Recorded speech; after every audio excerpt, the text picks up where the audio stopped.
അപ്പോൾ അതിരാവിലെ തന്നെ എണീറ്റ് സാരി ഉടുക്കലും മേക്കപ്പും കുട്ടികളൊരുക്കലും എല്ലാം കഴിഞ്ഞ് ഞങ്ങൾ ഇറങ്ങിയപ്പോഴേക്കും അത്യാവശ്യം ലേറ്റ് ആയിട്ടുണ്ടായിരുന്നു കേട്ടോ. 8 മണിക്ക് എത്തണമെന്ന് വിചാരിച്ചതാണ്, പക്ഷേ 9 മണിയായി ഞങ്ങൾ അവിടെ എത്തിയപ്പോഴേക്കും. അപ്പോഴേക്കും ഇതേ ചെക്കൻ്റെ ഫോട്ടോഷൂട്ടൊക്കെ കഴിഞ്ഞ് ചെക്കൻ ഇറങ്ങാൻ നിൽക്കുകയായിരുന്നു കേട്ടോ. പിന്നെ ഞങ്ങൾ അവിടെ നിന്ന് ഉപ്മാവും ചായയൊക്കെ കഴിച്ചിട്ടാണ് കേട്ടോ ഇറങ്ങിയിട്ടുണ്ടായിരുന്നത്. താലികെട്ട് വരുന്നത് നമ്മുടെ ശ്രീകൃഷ്ണപുരത്തെ ഈശ്വരമംഗലം അമ്പലത്തിൽ വെച്ചിട്ടായിരുന്നു കേട്ടോ.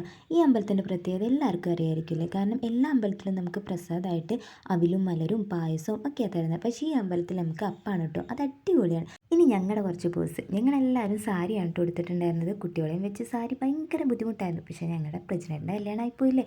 9:30-ക്കും 10:30-ക്കും ഇടയ്ക്കുള്ള മുഹൂർത്തത്തിലായിരുന്നു കേട്ടോ താലികെട്ട്. ഏട്ടന് ഇതാ ചേച്ചീനെ കട്ട വെയിറ്റിംഗ് ആയിരുന്നു കേട്ടോ. അങ്ങനെ നമ്മുടെ കല്യാണ പെണ്ണെത്തി.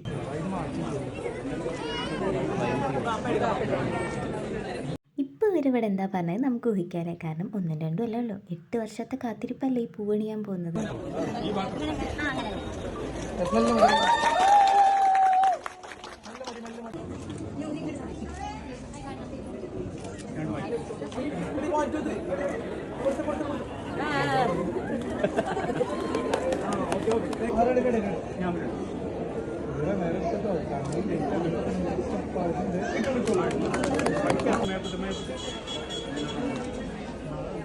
ഏറ്റവും ബ്ലെസ്ഡ് ആയിട്ടുള്ള ഒരു മൊമെൻ്റ് ആണ് കേട്ടോ ഇത്.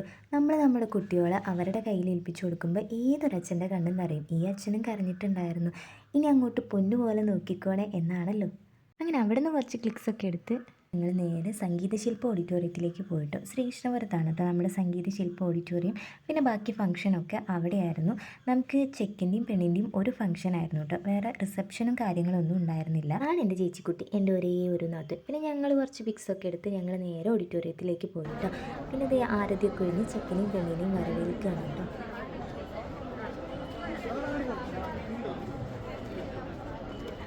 രണ്ടുപേരുടെയും ഒരു ഫംഗ്ഷൻ ആയതുകൊണ്ട് അത്യാവശ്യം നല്ല തിരക്കുണ്ടായിരുന്നു കേട്ടോ.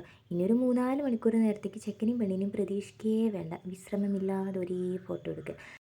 ലാസ്റ്റ് പന്തിയിലാണ് കേട്ടോ സദ്യ കഴിക്കായിരുന്നത്, അതുകൊണ്ട് ഫുഡൊന്നും നേരെ എടുക്കാൻ അത്ര എനിക്കുണ്ടായിരുന്നില്ല.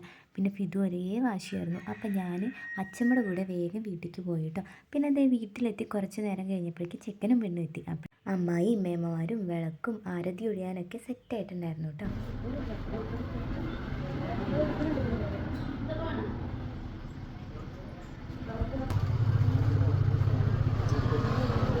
അങ്ങനെ അതേ അമ്മായി വിളക്കൊക്കെ കൊടുത്ത് ചേച്ചീനെ അകത്തേക്ക് വിളിക്കുകയാണ് കേട്ടോ.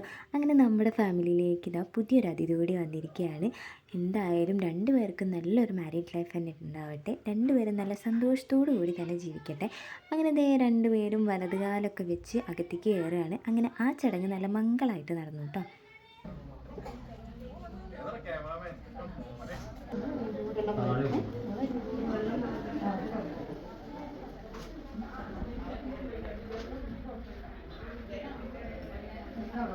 അടുത്ത ചടങ്ങ് പിന്നെ നമ്മുടെ മധുരം കൊടുക്കലാണല്ലോ, അതെല്ലാവരും ഉഷാറാക്കുന്നുണ്ടായിരുന്നു കേട്ടോ.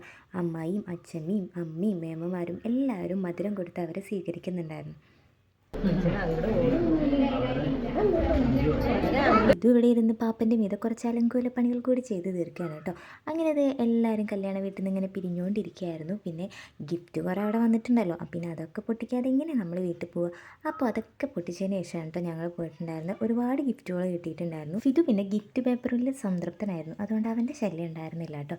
എല്ലാം ഞങ്ങൾ പൊട്ടിച്ചിട്ടുണ്ടായിരുന്നു. കുറേ ഫോട്ടോ ഫ്രെയിംസ്, ഏട്ടൻ്റെ ഷർട്ട്, പിന്നെ ഡിന്നർ സെറ്റ്. ഇതാണ് കേട്ടോ എനിക്ക് ഏറ്റവും ഇഷ്ടപ്പെട്ട ഗിഫ്റ്റ്. ആ ചിരി കണ്ട് ഏത് ചിരിക്കാത്തവനും ചിരിച്ചു, അതാണ് അവരുടെ പ്രത്യേകത. അങ്ങനെ എല്ലാ ഗിഫ്റ്റും നോക്കിക്കഴിഞ്ഞ് പിന്നെ ഞങ്ങൾ നേരെ കുക്കിംഗ് പരിപാടിയായിരുന്നു കേട്ടോ. അത് പിന്നെ ഏട്ടന്മാരെ ഏറ്റെടുത്തിട്ടുണ്ടായിരുന്നു, അതുകൊണ്ട് ഞങ്ങൾക്ക് ആ സൈഡിലേക്ക് തിരിഞ്ഞു പോലും നോക്കേണ്ടി വന്നില്ല. കഴിക്കാൻ നേരത്താണ് കേട്ടോ ഞങ്ങൾ അവിടെ പോയിട്ടുണ്ടായിരുന്നു. ദാസേട്ടനായിരുന്നു കേട്ടോ മെയിൻ ഷെഫ്. അങ്ങനെ നമ്മുടെ ചിക്കൻ കറി ഇതേ തിളച്ചുകൊണ്ടിരിക്കുകയാണ് കേട്ടോ. നല്ല സ്മെല്ലൊക്കെ വരുന്നുണ്ടായിരുന്നു. എന്തായാലും ദാസേട്ടൻ്റെ കുക്കിംഗ് ഒക്കെ അടിപൊളിയായിരുന്നു കേട്ടോ. നമ്മുടെ ഫാമിലിയിൽ എല്ലാവരും ഒരേ വൈബുള്ളവരായതുകൊണ്ട് എല്ലാവരും കൂടുമ്പോൾ അടിപൊളിയാണ് കേട്ടോ, അത് പറയാതിരിക്കാൻ പറ്റില്ല. അങ്ങനെ നമ്മുടെ ഫുഡ് അടിയൊക്കെ കഴിഞ്ഞ് പിന്നെ അടുത്ത പരിപാടി എന്താ, അവരെ മണിയറയ്ക്ക് വേണ്ടിയും കയറ്റിയിട്ടാണ് കേട്ടോ ഞങ്ങളെല്ലാവരും.